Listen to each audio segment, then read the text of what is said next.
el ser de Dios y los atributos de Dios es lo mismo. Hay algunos teólogos que no están de acuerdo con esto, principalmente los tomistas, seguidores de Tomás de Aquino. Y como pueden suponer de los argumentos que Tomás presenta, los argumentos racionales a favor de la existencia de Dios, pueden ver que su afán es demostrar la existencia de un Dios sin atributos. Y así es la estructura tomista. Hay una base de la teología natural, y ahí esta teología natural es suficiente para demostrar la existencia de un Dios. Y luego la teología revelada por medio de ella podemos ir rellenando los muchos detalles. Pero esta manera de ver la cosa divide a Dios de sus atributos y trata de demostrar la existencia de un Dios sin atributos, o quizás con un solo atributo, que es diseñador, o que es tiene propósito, o es una causa. Pero es realmente peligroso dividir a Dios de sus atributos. Dios es sus atributos, y sus atributos son su autorrevelación. Otras palabras que podemos utilizar para hablar de atributos son características, virtudes, excelencias o perfecciones. Dios es sus perfecciones. Y Dios revela en sus obras de creación, providencia y redención sus perfecciones, sus atributos. Entonces, conocer esos atributos es conocerlo. Siempre en la teología revelada nos sometemos a lo que Dios se reveló acerca de sí mismo en la Biblia. Al someternos a su autorrevelación, estamos aceptando el retrato que Dios dio de sí mismo, más no una de los muchos que los hombres han retratado. Entonces, la idea aquí es ver cuál es el retrato que Dios nos ha dado de sí mismo, cuáles son las características que Él nos ha revelado en la creación, en la providencia y en la Escritura. Y no hacer a Dios a nuestra imagen, más bien ver la imagen que Él nos presenta de sí mismo. Hay algunas divisiones que hemos hecho entre los atributos para tratar de entender qué son. Hay una división muy común que es entre los atributos incomunicables y los atributos comunicables. Los incomunicables indican los que Dios y solo Dios posee, y los comunicables indican los que Él comparte con los seres humanos, posiblemente con los ángeles también, pero estamos enfocándonos en los seres humanos. Sin embargo, esta división es un poco artificial, porque podemos decir que hay rasgos aún de los atributos incomunicables en los seres humanos, y por el otro lado, no hay plenitud de los comunicables en los seres humanos. Entonces, no es como si tuviéramos todo de los atributos comunicables y nada de los incomunicables. Pero el énfasis está bien. O sea, los comunicables tenemos más plenitud, los incomunicables como rasgos. Podemos decir que los incomunicables enfatizan la naturaleza de Dios en distinción de su creación, y los comunicables enfatizan la naturaleza de Dios en relación con su creación. Entonces, los incomunicables enfatizan que es Dios, es creador, es diferente, y su Sus comunicables enfatizan que está en comunicación, en relación con nosotros. No vamos a ver toda la lista, vamos a ver algunos cuantos. Uno que ya mencionamos, aceidad. Aceidad, o también podríamos llamarlo independencia. Dios depende solo de sí mismo para su propia existencia y para todo lo que hace. Por ejemplo, Juan 5:26 dice, porque así como el Padre tiene vida en sí mismo, así también ha concedido al Hijo el tener vida en sí mismo. Él vive porque vive, y nosotros vivimos porque Él vive. Entonces Él vive porque vive, Él depende de sí mismo para su vida, para su existencia. Romanos también, la doxología al final de Romanos 11, y aquí dice, qué profundas son las riquezas de la sabiduría y del conocimiento de Dios, qué indescifrables sus juicios e impenetrables sus caminos. ¿Quién ha conocido la mente del Señor? ¿O quién ha sido su consejero? ¿Quién le ha dado primero a Dios para que luego Dios le pague? Porque todas las cosas proceden de Él y existen por Él y para Él. A Él sea la gloria por siempre. Amén. ¿Quiénes son sus consejeros? Pues Él mismo. Él depende de sí mismo, no solo por su vida, su existencia, sino también por sus obras. Las criaturas dependemos de Él. Las criaturas tenemos nuestra propia existencia, nuestra propia voluntad, nuestros propios pensamientos. Sin embargo, dependemos de Dios para ejercer todo esto. Entonces, no nos comunica, podemos decir que hay rasgos. Dios obra, nosotros obramos, pero Dios obra soberanamente. Dios obra consultándose a sí mismo. Nosotros obramos en mucha dependencia de Dios. Además de independencia, hay inmutabilidad. Algo que ya consideramos en la cuestión del nombre de Yahvé. En la carta de Santiago 1:17 dice, toda buena dádiva y todo don perfecto descienden de lo alto, donde está el Padre que creó las lumbreras celestes y no cambia como los astros, ni se mueve como las sombras. Inmutable, no se cambia. Este atributo enfatiza que Dios es perfecto y no puede ni mejorarse ni empeorarse, porque es perfecto. Enfatiza que es, pero no llega a ser. Ya está en la perfección, entonces no hay dónde ir y no tiene que llegar a la perfección, perfeccionarse ya es. Sin embargo, no significa inmovilidad o inmovilidad, porque es obvio que sus relaciones con las criaturas son multiformes. O sea, Él se relaciona con nosotros.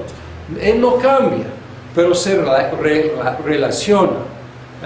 Él se mueve, podemos decir, usando una metáfora espacial, pero Él se relaciona con su creación. La creación y la encarnación son fuertes ejemplos de cambios que Dios inició en su relación con su creación, pero no fueron cambios, nadie le cambió a Él. Él inició cambios en el universo, creándolo y luego salvando a sus elegidos. Además de este aspecto de su relacionalidad, si podemos decir, con sus criaturas, que cambiamos nosotros, además la Biblia da muchos ejemplos de antropomorfismos. y hablamos de Dios como inmutable, pero la Biblia dice que Dios se arrepintió del desastre que iba a traer sobre Nínive, por ejemplo. ¿Y cómo vamos a entender el arrepentimiento de Dios? Él cambió de parecer o Él se arrepintió. Hay dos explicaciones. Una es que es un antropomorfismo. Es hablar de Dios en forma del antropos, o sea, en forma humana. Es hablar de Dios, la boca de Dios, la mente de Dios, los ojos de Dios, las manos de Dios. ¿Dios tiene esto? No. O sea, Dios es un espíritu. Entonces estamos usando forma humana para describir realidades acerca de Dios, en forma metafórica. ¿Cambió Dios? Pues no precisamente, pero desde la perspectiva humana parece que sí. Jonás había predicado desastre y no llegó el desastre. Hay una constancia en Dios que no es aparente desde nuestra perspectiva. ¿Y cuál es la constancia en Dios? Es una constancia, una fidelidad con los dos lados de su pacto. Él promete salvación a los creyentes arrepentidos. Él promete, el otro lado del pacto es destrucción, perdición a los incrédulos no arrepentidos. Entonces, ¿quiénes cambiaron en la cuestión de Nínive? Los ninevitas, ¿no? Ellos se trasladaron de una categoría de condenación. Ellos cambiaron, Dios no cambió. A este grupo Él promete una cosa, ellos cambiaron de grupo, Él reciben otra cosa. Pues ¿quiénes cambiaron? Ellos, no Dios, porque Dios es fiel con los dos filos, los dos lados del pacto. Pero parece que Él cambió, ¿no? O sea, desde la perspectiva humana, no nos condenó a, Él se arrepintió, cuando en realidad los de Nínive fueron los que se arrepintieron y recibieron otra cosa. Infinidad. Y la infinidad, ya escuchamos en la definición del Catecismo Menor, que Dios es un espíritu infinito, eterno e inmutable en su ser, sabiduría, etc. Entonces, infinidad.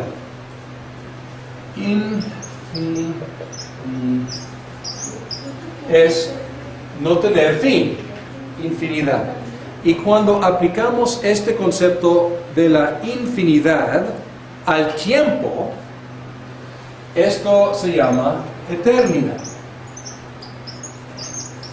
Pero en un sentido, eternidad puede concebirse como subcategoría de infinidad. Infinidad es sin límites. Eternidad es sin límites temporales. Entonces, en un sentido es redundante decir que Dios es infinito, eterno, porque es simplemente aplicar infinidad a la cuestión de tiempo. Cuando decimos que Dios es... cuando aplicamos esta cuestión, entonces esto es el tiempo. Cuando aplicamos la cuestión de infinidad al espacio, también decimos que Dios es inmenso. Ahora, esto suena quizás chistoso, hablar de Dios como inmenso, pero ¿qué es inmenso? Sin, ¿qué? Dimensiones. ¿Ok? Entonces aquí es sin límites, aquí es sin límites de tiempo y aquí es sin límites de dimensiones. Y cuando hablamos de la inmensidad, estamos diciendo que Él no está limitado a las dimensiones del espacio. Las 3 dimensiones que conocemos nosotros, Él no está limitado. ¿Por qué? Él creó las dimensiones, entonces no está sujeto a esas 3 dimensiones, o si hay más, no sabemos, pero las que conocemos no está limitado. En el sentido de llenar todo el espacio, este concepto se llama, todavía ese espacio, la inmensidad de Dios y también la omnipresencia de Dios. También es una cuestión de no tener límites de espacio, pero el énfasis es otro. Aquí no está limitado, no está sujeto a las dimensiones, aquí llena toda la creación, está en todas partes. El Salmo 139 habla de eso, en cuestión de su infinidad, eternidad. Pueden ver Salmo 92, en cuestión de su omnipresencia. Pueden ver el Salmo 139, ¿a dónde podría alejarme de tu espíritu?, pregunta el salmista. Y luego explora diferentes posibilidades. Si subiera, si bajara, si me escondiera, ahí estás tú, dice el salmista. Es 92. 92. Salmo 90, pues lo leo. 92 dice: desde antes que nacieran los montes y que crearas la tierra y el mundo, desde los tiempos antiguos y hasta los tiempos postreros, tú eres Dios. Ahí está. Antes de, después de, durante de, Dios existe. Ahora, otro atributo, además de infinidad, es unidad. Y hay dos aspectos de la unidad de Dios. Y hay, pues si quieren latín, unitas. Hay unitas singularitatis y hay unitas simplicitat. A ver, ¿cómo es? Déjame ver. Pero no falta simplicitat. Sí, simplicitat. Ok. Singularitatis, simplicitatis. ¿Qué quiere decir? Pues singularitatis significa que Dios es numéricamente uno. Hay un solo Dios y un mediador entre Dios y los hombres, como Pablo dice en 1 de Timoteo 2:5. Es uno.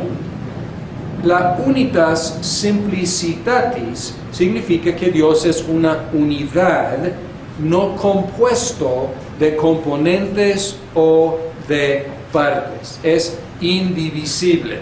Entonces hay dos aspectos relacionados, pero podemos apreciar la unidad de Dios en estos dos sentidos. Es numéricamente uno y no se divide, no tiene partes.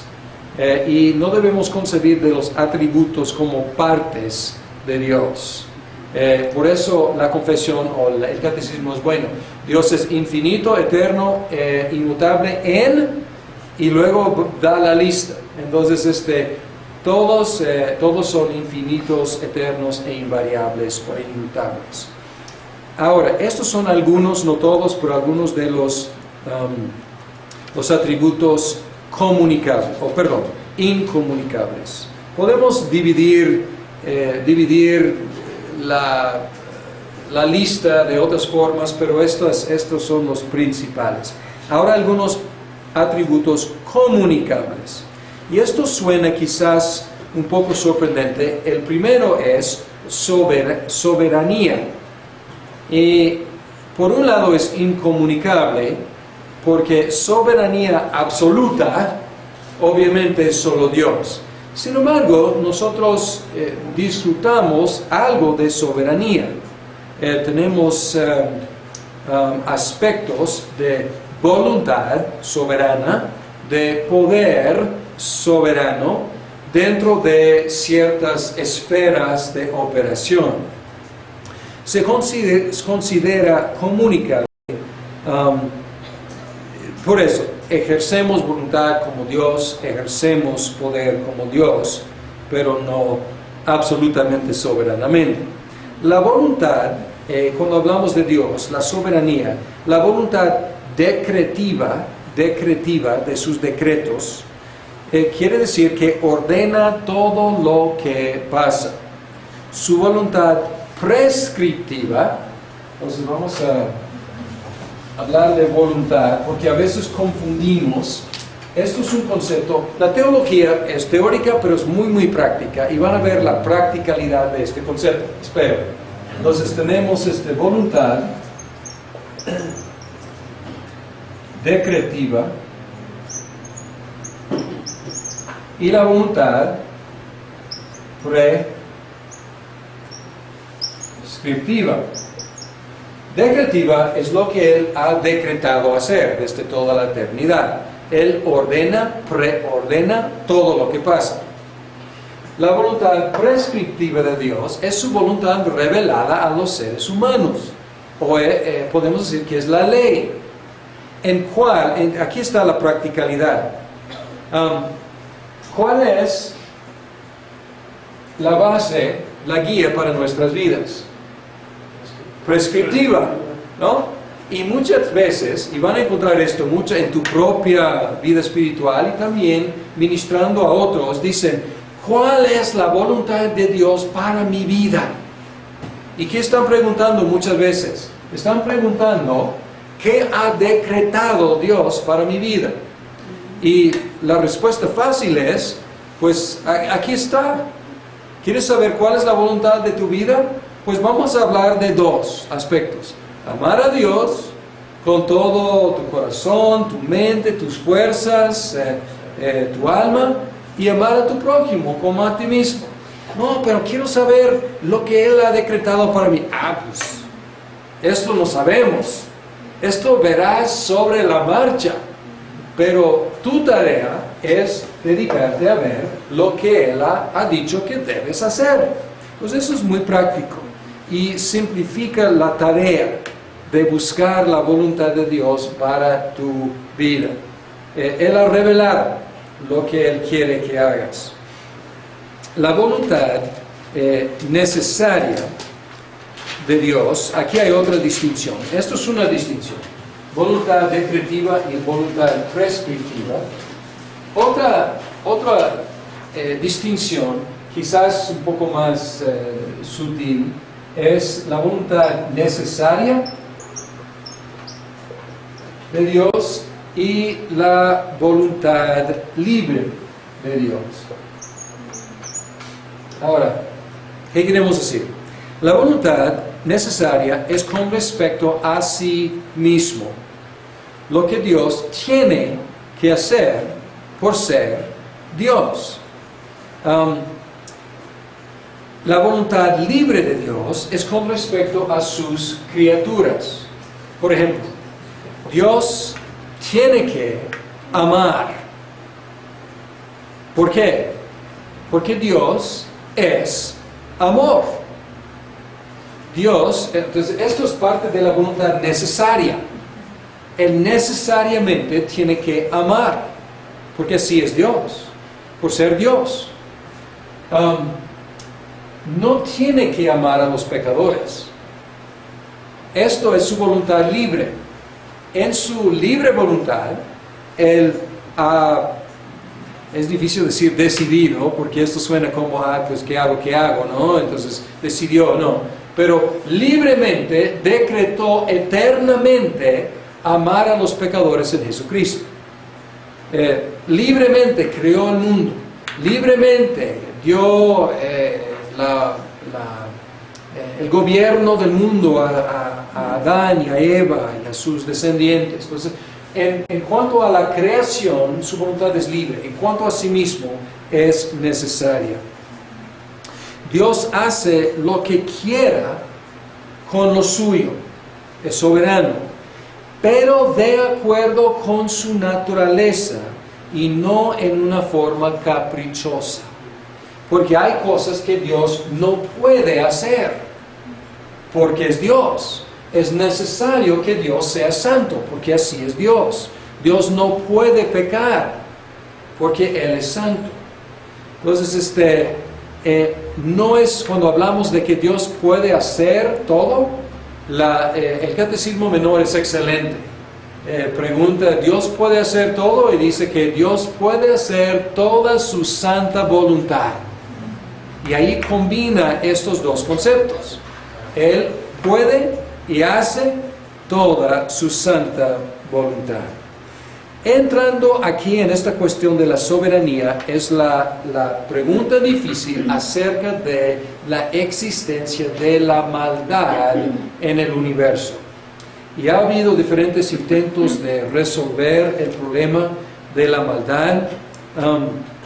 Básicamente el problema es, si Dios es soberano y Dios es bueno, ¿cómo puede existir maldad en el mundo? O no es soberano, se le escapó algo y por eso la maldad, o no es bueno, Él controló todo esto, pero por no ser bueno, Él hizo la maldad. Entonces, son algunas opciones que algunos han tomado. Algunas personas han dicho, pues no es soberano. O sea, hay cosas que Dios no puede hacer y no pudo prevenir la maldad y pues no es por culpa suya, no pudo. Y otros dicen, no, es soberano, pero pues la maldad es parte de quién es Él. La Biblia, y aquí es expresada el concepto en la Confesión de Fe de Westminster muy sabiamente y con mucha modestia, simplemente declara las dos verdades bíblicas, sin tratar de resolver el conflicto. Simplemente dice, Dios es soberano, Él ha decretado, preordenado todo lo que pasa, incluyendo el pecado, el primero, y todos los pecados actuales. Pero no es el autor del pecado. Y todas las manos se levantan y ¿cómo es esto? Explícanos. Y la confesión queda muda. Dice simplemente, estamos repitiendo lo que la Biblia dice. Dios no es autor de pecado, es bueno, es santo, no puede ser autor de pecado, pero también la Biblia dice que Él es soberano y Él controla todo y hasta la existencia del pecado. Y pueden repasar la Confesión de Fe, el capítulo 5, que habla con mucha restricción, con mucha modestia y en términos muy bíblicos acerca de este problema. Otros temas van a fluir de este atributo magno. Por ejemplo, la providencia, la predestinación, la elección, la reprobación. Todas estas cosas son subcategorías de este atributo de su soberanía. Y cuando lleguemos a estos temas, debemos siempre recordarnos que Dios es soberano y recordarnos de que no lo somos nosotros. Porque vamos a llegar a temas que son más allá, o sea, podemos repetir lo que la Biblia dice, explicar en parte, pero vamos a llegar a los límites de nuestras capacidades. Y Romanos 9 tiene que ver con la soberanía. Y no termina el capítulo, pero en medio del capítulo habla de la soberanía de Dios. Y el argumento es fuerte, pero el argumento básicamente es, ¿quién eres tú? Señora criatura, ¿quién eres tú para cuestionar a Dios? Porque Dios hace lo que quiere con lo suyo, y lo que hace es bueno, y lo que hace es santo. Pues vamos a entrar en cuestiones difíciles, predestinación, reprobación, pero tenemos que recordar quién es Dios y recordar quiénes somos nosotros. Algunos atributos intelectuales, veracidad, que Él es verdadero, sabiduría, tiene que ver con su conocimiento, quizás sabiduría en el aspecto humano es saber cómo vivir. Pensar en que Dios sabe cómo vivir, pues es cierto, pero sabiduría y conocimiento obviamente están muy ligados. Y cuando hablamos de conocimiento, tenemos, ya borré omnipresencia, pero aquí también tenemos otro omnisciencia. Omnisciencia, omnipresencia está en todas partes, omnisciencia lo sabe todo. Y este atributo intelectual, podemos decir, podemos ver que Hebreos 4:13 habla de la omnisciencia de Dios. Igual el mismo Salmo 139. Como Dios es eterno, no podemos estrictamente hablar de conocimiento de antemano. Antemano es un concepto temporal, ¿no es cierto?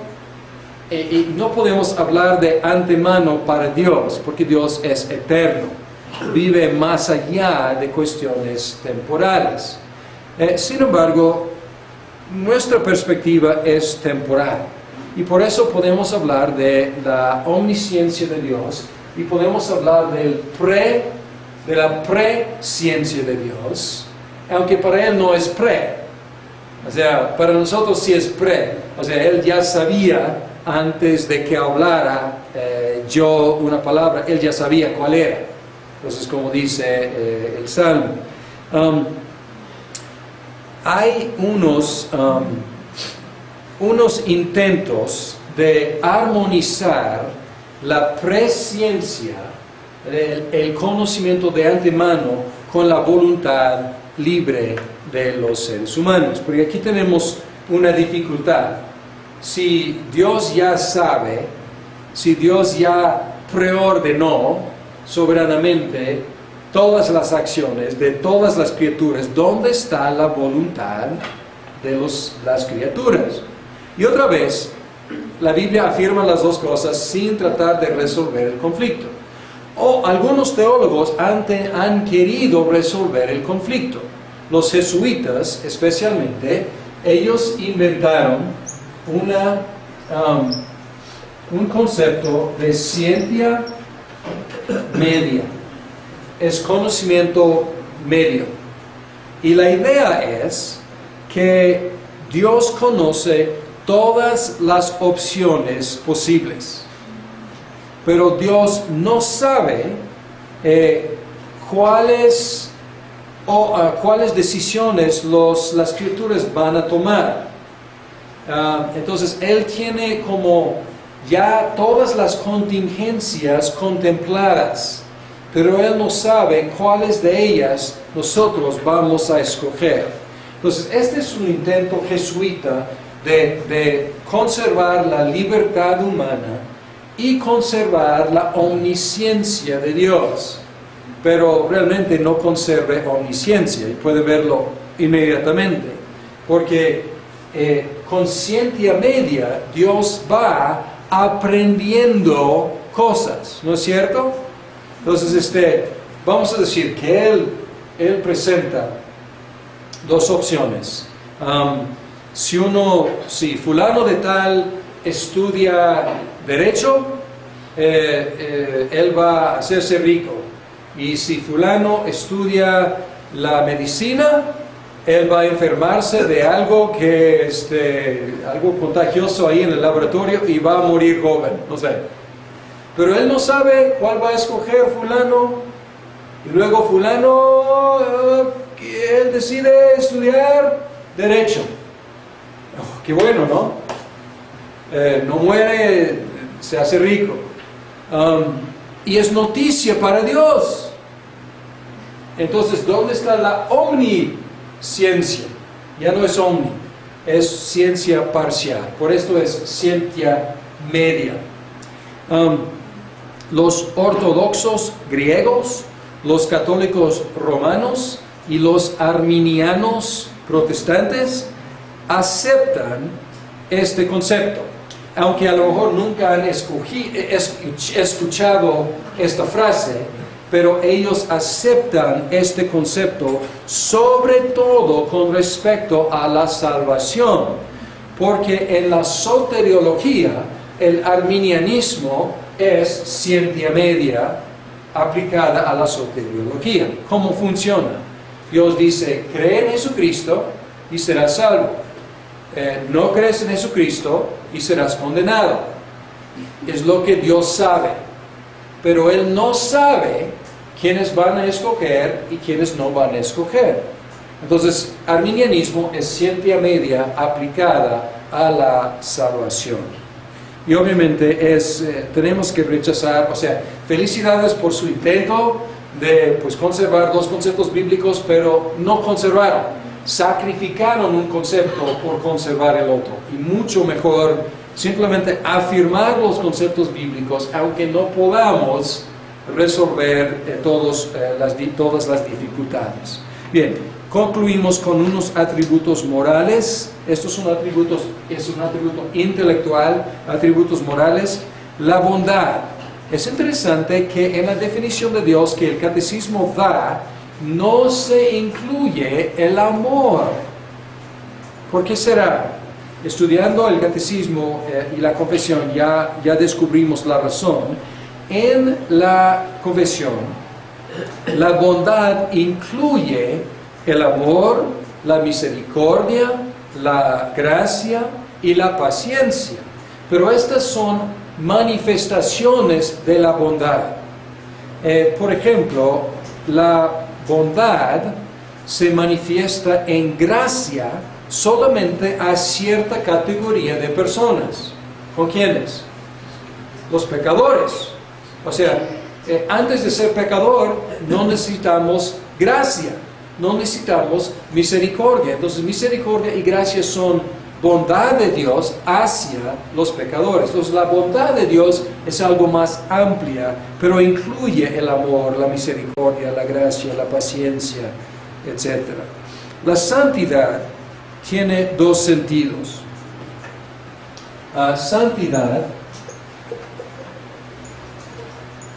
quiere decir, por un lado, pureza, y por el otro lado, separación. Son dos sentidos o dos aspectos de santidad. Dios es separado, Él es apartado de los pecadores y de su creación, porque Él es creador y somos criaturas. Entonces hay una separación, una distinción allá. Y también es pureza. No está adulterado, no está mezclado, no está manchado. Relacionada con la santidad es la justicia, el ser correcto e imparcial, dando a los impíos el castigo y a los buenos la recompensa. Sin embargo, la justicia de Dios se manifiesta según su pacto, que incluye el perdón de los pecados y dar recompensas no como inherentemente merecidas, sino de acuerdo con los términos de su pacto. Entonces aquí podemos ver un matrimonio entre bondad y justicia, porque justicia estrictamente, pues no queremos que Dios nos dé justicia estrictamente, pero Dios en su misericordia pudo expresar su bondad y su santidad o su justicia al mismo tiempo.